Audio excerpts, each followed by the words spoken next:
अक्सर ऐसा होता है ना कि जब भी समय के बारे में सोचा जाता है तो दिमाग में एक बहुत ही सीधी एक तरफा लाइन उभर कर आती है। बिल्कुल, एक पटरी की तरह। राइट, एक ऐसी पटरी जिस पर पूरी मानवता बैठी है और जो बस आगे की तरफ दौड़ रही है। हम सभी एक तरह से समय के गुलाम माने जाते हैं। सही कहा। मतलब समय बीत रहा है, शरीर बूढ़े हो रहे हैं, चीजें लगातार बदल रही हैं। ये एक ऐसी सच्चाई है जिसे बिना किसी सवाल के स्वीकार कर लिया गया है। ओह, इस बात से इनकार नहीं किया जा सकता। इतिहास गवाह है कि समय को हमेशा एक अजेय विजेता के रूप में देखा गया है।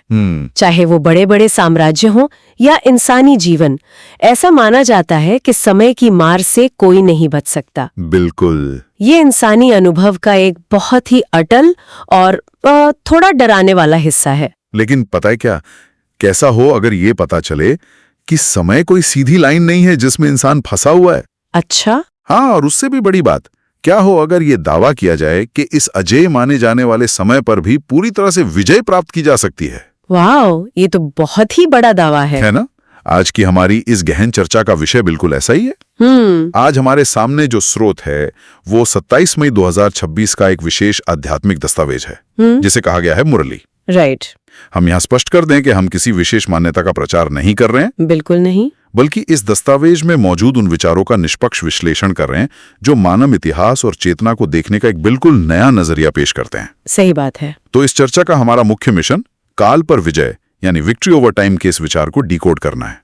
ये स्रोत बहुत ही गहराई से बात करता है कि कैसे देह अभिमान यानी शारीरिक चेतना को छोड़कर आत्म अभिमानी बनने की जरूरत है। अगर हम इस दस्तावेज की गहराइयों में जाएं, तो ये केवल कुछ आध्यात्मिक उपदेशों का संग्रह नहीं है। अच्छा। हाँ, ये मानव इतिहास, आत्मा की अनंत यात्रा और इस पूरे विश्व नाटक में परमात्मा की सटीक भूमिका का एक पूरा ब्लूप्रिंट प्रस्तुत करता है। पूरा ब्लूप्रिंट। बिल्कुल। ये पढ़ने वाले को ये सोचने पर मजबूर करता है कि इंसान खुद को किस नजरिए से देख रहा है। राइट। मतलब क्या हम केवल ये भौतिक शरीर हैं जो समय की चक्की में पिसकर नष्ट हो जाएगा, या हम कोई ऐसी ऊर्जा है जो समय के इस पूरे खेल से ही बाहर है? ये विचार मुझे एक दिलचस्प रूपक की याद दिलाता है। क्या? ऐसा लगता है जैसे इंसान जन्म से ही जीवन को सिर्फ हार्डवेयर यानी इस शरीर के नजरिए से देख रहा हूं। हाँ, बहुत सटीक उदाहरण है। ये मान लिया गया है कि शरीर ही सब कुछ है और अगर हार्डवेयर पुराना हो रहा है तो मतलब खेल खत्म। बिल्कुल। लेकिन ये स्रोत हमें बता रहा है कि असल चीज तो सॉफ्टवेयर है, यानी हमारी आत्मा। सही कहा। और इसमें उस सॉफ्टवेयर को अपडेट करने का तरीका बताया जा रहा है ताकि हार्डवेयर की सीमित उम्र और उसकी सीमाओं से बाहर निकला जा सके। और यही इसे इतना खास बनाता है। तो चलिए इस बात की परतें खोलते हैं। स्रोत की शुरुआत में ही आत्मा और पिता की बात की गई है। हाँ। इस सब का असल में मतलब क्या है? इस आत्मा का मूल पिता किसे कहा गया है? मैं बताती हूँ। दस्तावेज बहुत ही स्पष्ट रूप से दो प्रकार के पिताओं के बीच एक मजबूत लकीर खींचता है। अच्छा, दो प्रकार के पिता। हाँ, पहला प्रकार लौकिक पिता का बताया गया है, जिसका मतलब है हमारे शारीरिक पिता। और दूसरे हैं पारलौकिक पिता, जिन्हें यहाँ परम पिता परमात्मा शिव के रूप में संबोधित किया गया है। ओके, तो एक शारीरिक और एक रूहानी। बिल्कुल। ये फर्क समझना केवल एक सैद्धांतिक बात नहीं है, बल्कि ये बहुत जरूरी है क्योंकि यहाँ बात वर्षे यानी विरासत की हो रही है। विरासत? हाँ, लौकिक पिता से जो विरासत मिलती है, जैसे जमीन, पैसा या भौतिक संपत्ति, वो हद की होती है। मतलब लिमिटेड होती है। राइट, उसकी एक सीमा है। वो इस जीवन के साथ या ज्यादा से ज्यादा अगली पीढ़ी के साथ खत्म हो जाती है। बिल्कुल। लेकिन पारलौकिक पिता, जो कि आत्माओं के आध्यात्मिक पिता हैं, वे बेहद का यानी असीमित वर्षा देते हैं। और यहीं पर ये विषय सच में बहुत ही दिलचस्प मोड़ लेता है। कैसे? क्योंकि स्रोत में लिखा है कि ये जो बेहद का वर्षा है ये 21 जन्मों के लिए मिलता है। हाँ, 21 जन्म। अब जरा इस पर गौर किया जाए। एक शारीरिक पिता से मिली संपत्ति शायद कुछ साल या दशकों तक चले। सही बात है। लेकिन 21 जन्मों का वर्षा, उफ, ये तो किसी यूनिवर्सल ट्रस्ट फंड की तरह लगता है जो जन्मों जन्मों तक खत्म ही नहीं होता। बहुत अच्छा रूपक है ये। लेकिन मेरा सवाल यह है कि क्या ये वर्षा सच में कोई ऐसी चीज है जिसे हम समझ सकते हैं? ये कोई भौतिक संपत्ति तो हो नहीं सकती जो 21 जन्मों तक साथ चले। तो फिर ये वर्षा असल में है क्या? यही इस दस्तावेज का सबसे हैरान करने वाला पहलू है। अच्छा। यह वर्षा कोई सोने चांदी के सिक्के नहीं है, बल्कि ये पूरी तरह से रूहानी ज्ञान है। रूहानी ज्ञान? हाँ, दस्तावेज के अनुसार ये विशेष रूहानी ज्ञान समय के किसी भी आम दौर में नहीं मिलता। तो ये कब मिलता है? ये केवल संगम युग पर परमात्मा द्वारा दिया जाता है। संगम युग। राइट। संगम युग का मतलब उस संक्रमण काल से है जब पुरानी दुनिया खत्म हो रही होती है और नई दुनिया की शुरुआत होती है। ओके, एक ट्रांजिशन पीरियड। बिल्कुल। और यही वो ज्ञान है जो सच्ची सद्गति यानी आत्मा की सच्ची मुक्ति का कारण बनता है। वाओ। स्रोत में परमात्मा को कालों का काल या महाकाल कहा गया है। महाकाल। हाँ, वे आकर इंसानों के हाथ में कोई भौतिक अस्त्र शस्त्र नहीं थमाते कि जाओ समय से युद्ध करो। तो वे क्या करते हैं? वे मन मनाभव का मंत्र देते हैं। मन मनाभव। इसका काम करने का तरीका क्या है? मन मनाभव का सीधा अर्थ है कि अपने मन को पूरी तरह से मुझ में यानी परमात्मा में एकाग्र करो। दस्तावेज ये तर्क देता है कि जब आत्मा का पूरा ध्यान अपने उस अविनाशी और शाश्वत पिता पर टिक जाता है, अच्छा, तो वो अपने भौतिक शरीर और इस दुनिया के नश्वर होने के डर से आजाद हो जाती है। मतलब वो हार्डवेयर के डर से आजाद हो जाती है। बिल्कुल। इसी मानसिक और आध्यात्मिक एकाग्रता के तंत्र से आत्मा काल पर यानी मृत्यु और समय के प्रभाव पर जीत प्राप्त करती है। तो ये रूहानी ज्ञान ही वो चाबी है जो उस ट्रस्ट फंड को खोलती है। एकदम सही। लेकिन जब हम 21 जन्मों के वर्षी की बात करते हैं तो स्वाभाविक रूप से ये सवाल उठता है कि ये जन्म किस समय रेखा में हो रहे हैं। ये एक महत्वपूर्ण सवाल है। मतलब अगर ज्ञान अभी मिल रहा है तो वो 21 जन्मों तक कैसे चलेगा? राइट। और यहीं पर स्रोत 5000 वर्ष के चक्कर और 84 जन्मों के बहुत ही सटीक गणित को सामने रखता है। हाँ, दस्तावेज के अनुसार ये पूरी दुनिया का नाटक कोई लाखों करोड़ों साल लंबा नहीं है। तो कितना लंबा है? यह एक 5000 साल का दोहराया जाने वाला चक्र है जो विशेष रूप से भारत भूमि पर आधारित है। भारत पर? हाँ, ये दावा करता है कि 5000 साल पहले भारत ही वास्तविक स्वर्ग या सुख धाम था। सच में? बिल्कुल। उस समय दुनिया बटी हुई नहीं थी, बल्कि केवल एक ही धर्म था जिसे आदि सनातन देवी देवता धर्म कहा गया है। ओके। स्रोत बताता है कि वह लक्ष्मी नारायण का राज्य था जहां भरपूर स्वास्थ्य और अपार धन था। तो वो एक तरह से पीक अवस्था थी। हाँ, उस स्थिति को संपूर्ण शांति, समृद्धि और पवित्रता का प्रतीक माना गया है। राइट। लेकिन दिलचस्प बात यह है कि यह दस्तावेज इस संपूर्णता के धीरे धीरे पतन होने की प्रक्रिया को भी बहुत वैज्ञानिक तरीके से समझाता है। तो चलिए इस पतन की प्रक्रिया को थोड़ा गहराई से समझते हैं। बिल्कुल। क्योंकि ये सीधा हमारे उस हार्डवेयर और सॉफ्टवेयर वाले विचार से जुड़ता है। हाँ, जुड़ता है। स्रोत कहता है कि समय के साथ आत्मा में मिलावट होती है। इसे सीढ़ी नीचे उतरने की प्रक्रिया कहा गया है। एकदम सही। दस्तावेज के अनुसार पहले सतयुग आता है जहां आत्मा अपने पूरे 16 कलाओं में संपूर्ण थी। फिर त्रेता युग आता है जहां आत्मा की 2 कलाएं कम हो जाती हैं और वो 14 कला संपूर्ण रह जाती हैं। राइट। स्रोत में इसे समझाने के लिए एक बहुत ही भौतिक उदाहरण दिया गया है कि आत्मा में पहले चांदी की खाद या मिलावट पड़ी, फिर द्वापर युग यानी कॉपर एज में तांबे की मिलावट हुई, और अब वर्तमान कलयुग में आत्मा तमो प्रधान यानी पूरी तरह से अशुद्ध हो गई है। बिल्कुल।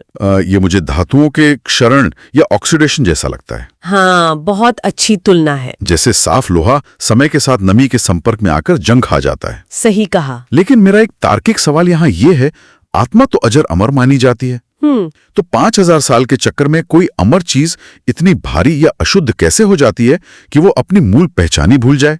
इसका मैकेनिज्म यानी इसका तंत्र क्या है? इस ऑक्सीडेशन वाले रूपक को ही आगे बढ़ाते हैं। अच्छा। जैसे लोहे को हवा और नमी जंग लगा देती है, वैसे ही आत्मा का पतन कोई एक दिन की घटना नहीं है। राइट। स्रोत इसका उत्तर रावण राज्य की अवधारणा से देता है। रावण राज्य? हाँ, दस्तावेज के अनुसार द्वापर युग से रावण का प्रवेश होता है। एक सेकंड, तो क्या ये वो 10 सिर वाला रावण है? नहीं। अब यहाँ ये समझना जरूरी है कि रावण कोई 10 सिर वाला पौराणिक राक्षस नहीं है जिसे तीर मारकर मारा जाए। तो फिर रावण क्या है? रावण यहाँ देह अभिमान का प्रतीक है। देह अभिमान? हाँ, जब आत्मा अपनी सबसे शुद्ध अवस्था में होती है, जिसे इस स्रोत में सतो प्रधान कहा गया है, तो उसे पूरी तरह से याद रहता है कि वह एक शाश्वत आत्मा है। वह शरीर को सिर्फ एक वस्त्र की तरह इस्तेमाल करती है। तो फिर वो जंग लगने की प्रक्रिया शुरू कहाँ से होती है? जंग तब लगती है जब आत्मा जन्म दर जन्म भौतिक शरीर और इस भौतिक दुनिया के आकर्षणों के इतने गहरे संपर्क में आती है कि वो खुद को शरीर ही समझने लगती है। ओह, तो वो भूल जाती है कि वो एक सॉफ्टवेयर है। बिल्कुल, यही देह अभिमान वो नमी है जो आत्मा रूपी लोहे पर जंग लगाती है। समझ गया। इसी शारीरिक चेतना के कारण ही काम, क्रोध, लोभ जैसे सारे विकार पैदा होते हैं जो आत्मा की ऊर्जा को सोखने लगते हैं। और ये सब कितने जन्मों में होता है? इस पूरे 5000 साल के चक्र में एक आत्मा अधिकतम 84 जन्म और न्यूनतम 1 जन्म लेती है। 84 जन्म? हाँ, तो उस लंबे 84 जन्मों के सफर में शरीर के साथ बार बार जुड़ने से आत्मा अपनी असली रूहानी पहचान पूरी तरह से भूल जाती है और तमो प्रधान बन जाती है। तो हम 84 जन्म लेकर इस देह अभिमान के कारण पतन की ओर जाते हैं। सही। लेकिन अगर ऐसा है तो अगर हम इस हार्डवेयर को हटा दें तो वास्तव में वो शुद्ध आत्मा दिखती कैसी है? ये बहुत ही खूबसूरत हिस्सा है इस स्रोत का। और वो परमात्मा से कैसे अलग है जो कभी इस ऑक्सीडेशन की प्रक्रिया से नहीं गुजरता? क्योंकि अगर दोनों ही मूल रूप से एक ही तत्व हैं तो परमात्मा का पतन क्यों नहीं होता? मैं समझाती हूँ। दस्तावेज इस बात का बहुत ही सूक्ष्म और स्पष्ट दृश्य प्रस्तुत करता है। अच्छा। आमतौर पर आत्मा को कोई रहस्यमयी धुंध या आकारहीन ऊर्जा मान लिया जाता है। हाँ, अक्सर ऐसा ही सोचते हैं लोग। लेकिन स्रोत के अनुसार आत्मा का एक बहुत ही सटीक भौतिक या कहीं की आध्यात्मिक स्वरूप है। क्या स्वरूप है? वो एक सूक्ष्म स्टार या सितारा है, एक चमकता हुआ बिंदु है जो इंसान की भ्रकुटी के बीच यानी भौंवों के मध्य निवास करता है। भौंवों के मध्य में? बिल्कुल, यह वह ड्राइविंग फोर्स है जो शरीर रूपी गाड़ी को चलाती है। और जो बात सबसे ज्यादा हैरान करने वाली है वो ये है कि परमात्मा का स्वरूप भी बिल्कुल वैसा ही है। सच में? हाँ, वे भी एक सूक्ष्म बिंदु है, एक ज्योतिर्बिंदु। वाओ। और यहीं पर मुझे वो पानी की बूंद और महासागर वाली एनालॉजी याद आती है। हाँ, वो एनालॉजी एकदम फिट बैठती है। अगर आत्मा और परमात्मा दोनों ही बिंदु या सितारे हैं तो ये ऐसा है जैसे एक पानी की छोटी सी बूंद और पूरा का पूरा महासागर। बिल्कुल। दोनों का मूल रासायनिक तत्व यानी H2O बिल्कुल एक ही है। राइट। लेकिन फर्क ये है कि बूंद आसानी से सूख सकती है, मैली हो सकती है, लेकिन महासागर कभी नहीं सूखता। सही बात है। स्रोत परमात्मा को ज्ञान का सागर, पतित पावन और सच्चित आनंद स्वरूप कहता है। क्या यही कारण है कि वे इस जंग लगने की प्रक्रिया से बचे रहते हैं? यही सबसे बड़ा अंतर है। अच्छा। एक तरफ वो आत्माएं हैं जो जन्म लेकर शरीर रूपी वस्त्र पहनती हैं, और दूसरी तरफ परमात्मा है जो कभी जन्म और मरण के चक्कर में नहीं आते। ओके। क्योंकि वे कभी गर्भ से जन्म नहीं लेते और भौतिक शरीर के बंधन में नहीं फंसते, इसलिए उनका कभी ऑक्सीडेशन नहीं होता। मतलब वो कभी देह अभिमान में नहीं आते? बिल्कुल, वे कभी देह अभिमान के जाल में नहीं उलझते, और इसी कारण से ये विशेष रूहानी ज्ञान केवल वही सुप्रीम रूह दे सकती है। तो कोई इंसान ये ज्ञान नहीं दे सकता? नहीं।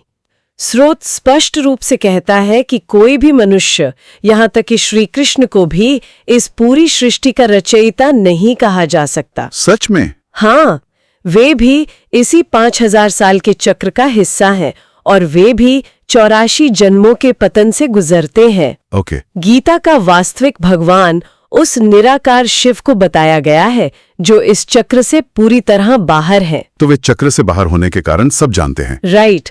चूंकि वे चक्र से बाहर हैं, केवल उनके पास ही इस पूरे 5000 साल के नाटक की शुरुआत, मध्य और अंत की पूरी स्मृति है।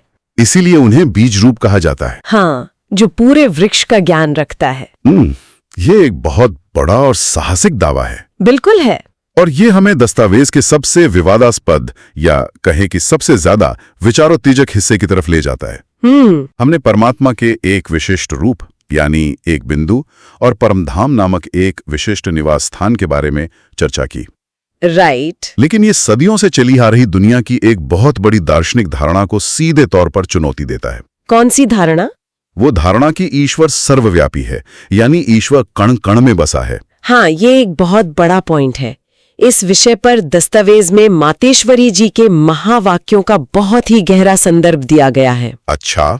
जो इस सर्वव्यापी होने के विचार का पूरी तरह से तार्किक खंडन करते हैं। खंडन करते हैं? बिल्कुल।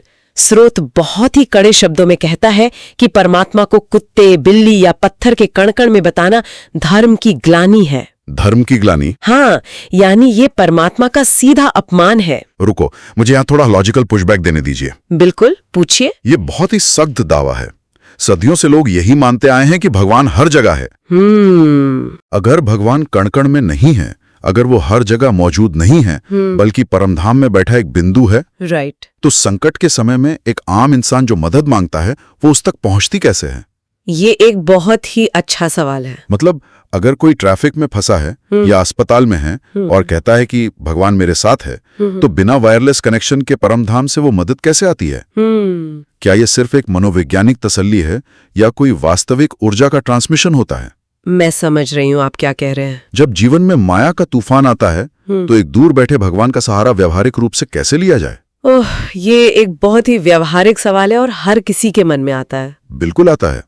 मातेश्वरी जी के महावाक्य इसका बहुत ही तार्किक उत्तर देते हैं। उनका पहला तर्क यह है, क्या? अगर भगवान सचमुच हर जगह, हर कण में और हर इंसान में हाजिर है, तो फिर दुनिया में इतना दुख क्यों है? ये सोचने वाली बात है। मनुष्य इतने मोहताज और परेशान क्यों हैं? अगर परमात्मा सुख का सागर है और वो यहीं इसी दुनिया में हर चीज में मौजूद है, तो सब कुछ सुखमय होना चाहिए था। बिल्कुल, इस दुनिया को तो सुख का रूप होना चाहिए था, लेकिन ऐसा नहीं है। सही बात है। उनका कहना है कि वर्तमान समय में माया यानी विकार सर्वव्यापी हैं, परमात्मा नहीं। हाँ, ये तर्क तो मजबूत है कि अगर भगवान हर जगह है तो दुख क्यों है। हाँ, लेकिन ये मेरे उस वायरलेस कनेक्शन वाले सवाल का जवाब नहीं देता। मैं उसी पर आ रही हूँ। अगर वो दूर हैं तो फिर मदद कैसे मिलती है? दस्तावेज इसका तंत्र समझाता है। परमात्मा भौतिक रूप से कण-कण में मौजूद नहीं है, ओके, बल्कि वो आत्माओं की यादों में, उनके दिलों में व्यापक हो सकता है। दिलों में व्यापक हो सकता है? हाँ, नियम ये नहीं है कि भगवान हर जगह पहले से मौजूद है और बिना मांगे सब ठीक कर देगा। राइट। जो सबसे खूबसूरत बात कही गई है वो ये है कि जब माया का तूफान आता है तो आत्माओं को उस परमात्मा का साथ मांगना पड़ता है। अच्छा, तो प्रयास खुद करना पड़ता है। बिल्कुल, अगर वो पहले से ही हर जगह होता तो पुकारने की या प्रार्थना करने की जरूरत ही क्या थी? ये भी है। तंत्र ये है कि जब आत्मा अपनी तरफ से मानसिक रूप से एक कदम आगे बढ़ाती है तो परमात्मा की ऊर्जा 10 कदम आगे आती है। वाओ। जो व्यवहारिक रूप से ध्यान और याद के जरिए उनका सहारा लेते हैं, केवल उन्हें ही उनकी मदद का अनुभव होता है। तो ये कोई पैसिव चीज नहीं है? नहीं, ये एक सक्रिय रिश्ता है जहां आत्मा को ट्यून इन करना पड़ता है, न कि कोई निष्क्रिय सर्वव्यापकता जहां भगवान हर जगह बिना मांगे मौजूद हो। तो ये फ्रीक्वेंसी मैच करने जैसा है। एकदम सही। ट्रांसमीटर वहां है, लेकिन रिसीवर को रेडियो ऑन करना पड़ेगा। बिल्कुल, बिना रेडियो ऑन किए कुछ नहीं होगा। तो इस सब का हमारे रोजमर्रा के जीवन में असल में मतलब क्या है? ये सबसे अहम सवाल है। मान लीजिए ज्ञान मिल गया, 5000 साल का चक्र समझ लिया, परमात्मा का असली रूप और कनेक्शन का तरीका भी समझ लिया, लेकिन सोमवार की सुबह जब ऑफिस में बॉस कुछ ऐसा कहता है जो बहुत गुस्सा दिला दे, जो कि अक्सर होता है। हाँ, या जब जीवन में अचानक कोई बड़ा संकट आ जाए, तब ये गहरा दार्शनिक ज्ञान कैसे काम आता है? और यहीं पर दस्तावेज का आखिरी हिस्सा तस्वीर में आता है। कौन सा हिस्सा? जिसे अव्यक्त इशारे कहा गया है। ये हिस्सा बात करता है एकरस स्थिति और कर्मेंद्रिय जीत बनने की। एकरस स्थिति? हाँ, कोई भी ज्ञान तब तक अधूरा है जब तक वो जीवन में लागू ना हो। लक्ष्य केवल इतिहास या चक्र का जानकार बनना नहीं है, बल्कि अपनी शारीरिक इंद्रियों पर विजय पाना है। इसे ही स्रोत में कर्मेंद्रिय जीत बनना कहा गया है। बिल्कुल, दस्तावेज चेतावनी देता है कि दुनिया की एक छोटी सी शारीरिक आकर्षण या कोई छोटा सा उकसावा भी इंसान की आध्यात्मिक स्थिति को डगमगा सकता है। बहुत जल्दी डगमगाती है। इसलिए दृष्टिकोण ये होना चाहिए कि निसंकल्प होकर चलते जाओ। निसंकल्प होकर? इसका मतलब है बिना किसी व्यर्थ सोच विचार के आगे बढ़ना। आज के इस इंफॉर्मेशन ओवरलोड के युग में निसंकल्प रहना मुझे किसी सुपर पावर की तरह लगता है। सच में ये एक सुपर पावर ही है। इसे ऐसे समझते हैं, मान लीजिए हमारा दिमाग एक शांत झील की तरह है। अच्छा रूपक है। और हमारे फोन पर आने वाला हर एक नोटिफिकेशन, हर एक खबर उस झील में फेंके गए पत्थर की तरह। बिल्कुल। जैसे हम कोई नोटिफिकेशन देखते हैं, हमारी आंखें, हमारे कान, जो हमारी कर्मेंद्रियां हैं, उसकी तरफ आकर्षित हो जाते हैं। और फिर? और उस झील में लहरें उठने लगती हैं। हमारी वो जो एकरस स्थिति या स्थिर अवस्था है वो टूट जाती है। बहुत सही कहा आपने। अगर मैं इसे आधुनिक संदर्भ में देखूं तो ये स्रोत मूल रूप से हमें दुनिया का सबसे बेहतरीन फोकस और माइंडफुलनेस हैक दे रहा है कि उस झील को इतना गहरा बना लो कि कोई भी भौतिक पत्थर उसमें लहरें ही पैदा ना कर सके। इस रूपक ने दस्तावेज के सार को बिल्कुल सही पकड़ा है। व्यर्थ संकल्पों या ओवरथिंकिंग को रोकना ही असली माइंडफुलनेस है। राइट। दस्तावेज में एक बहुत ही शक्तिशाली शब्द का प्रयोग हुआ है, स्वाहा। स्वाहा, जैसे यज्ञ में करते हैं। हाँ, हम आमतौर पर आग में आहुति देने को स्वाहा कहते हैं, लेकिन स्रोत कहता है कि ज्ञानवान बनकर अपने व्यर्थ प्रश्नों, चिंताओं और शंकाओं को स्वाहा कर दो।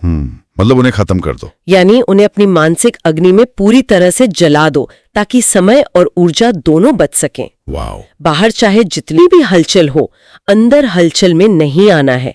इसी अवस्था को मास्टर मर्यादा पुरुषोत्तम बनना कहा गया है। मास्टर मर्यादा पुरुषोत्तम। हाँ, इसका व्यवहारिक मतलब है कि दूसरे क्या कर रहे हैं या दूसरों के पास क्या है, जिसे स्रोत में दूसरे की कमाई या नशे के रूप में बताया गया है, उस पर ध्यान देने के बजाय केवल परमात्मा के गुणों को अपना निशाना बनाना है। तो ये पूरी चर्चा हमें वापस उसी बात पर ले आती है जहां से हमने शुरुआत की थी। बिल्कुल। उस हार्डवेयर रूपी देह अभिमान को त्याग कर अपनी असली पहचान, उस भ्रगुटी में चमकते सॉफ्टवेयर रूपी सितारे को पहचानना। राइट। हमने देखा कि कैसे ये स्रोत मानव चेतना का एक बहुत ही अलग दृष्टिकोण पेश करता है। बहुत ही अलग। यह हमें लौकिक और पारलौकिक पिताओं के अंतर को समझाता है। 5000 साल के उस विशाल चक्र और 84 जन्मों की लंबी यात्रा के तंत्र से रूबरू कराता है। ये इस बात पर जोर देता है कि भगवान कोई अमूर्त सर्वव्यापी शक्ति नहीं है जो हर जगह मौजूद है, बल्कि वो एक बिंदु रूप ज्ञान का सागर है। बिल्कुल। जिसके साथ हमें अपनी याद की फ्रीक्वेंसी मैच करनी होती है। सही कहा। और अंततः ये सब कुछ इस बात पर सिमट आता है कि आज अभी अपने व्यर्थ विचारों को स्वाहा करके हम कितनी स्थिरता से अपना जीवन जी सकते हैं। जब कोई इंसान देह के बंधनों और मन की व्यर्थ हलचल से पूरी तरह बाहर निकल जाता है, तब वो असल में काल पर विजय पा लेता है। काल पर विजय। हाँ। समय का डर उसे नहीं सताता, क्योंकि वो जान जाता है कि वो एक शाश्वत ऊर्जा है। जाते जाते हम इस गहन चर्चा को सुन रहे लोगों के लिए एक बहुत ही गहरा और शायद थोड़ा बेचैन करने वाला विचार छोड़ना चाहते हैं। क्या विचार है? इस स्रोत में एक बात बहुत स्पष्ट रूप से छिपी है कि ये 5000 साल का चक्र हूबहू दोहराया जाता है। बिल्कुल वैसा ही जैसा पहले हुआ था। जो कुछ भी आज हो रहा है वो 5000 साल पहले भी हो चुका है और 5000 साल बाद फिर से होगा। राइट। अगर एक पल के लिए ये मान लिया जाए कि ये सच है, तो इसका सीधा सा मतलब है कि हम आज अभी इस पल जो भी सोच रहे हैं या जो भी कर रहे हैं वो सिर्फ एक बार की घटना नहीं है। ये तो बहुत बड़ी बात है। हाँ, हम असल में आने वाले हर 5000 साल के चक्र के लिए अपनी भूमिका की स्क्रिप्ट पक्की कर रहे हैं। हमारा एक एक विचार, एक एक कर्म अनंत काल के लिए लूप में दर्ज हो रहा है। ये विचार सच में हिला देने वाला है।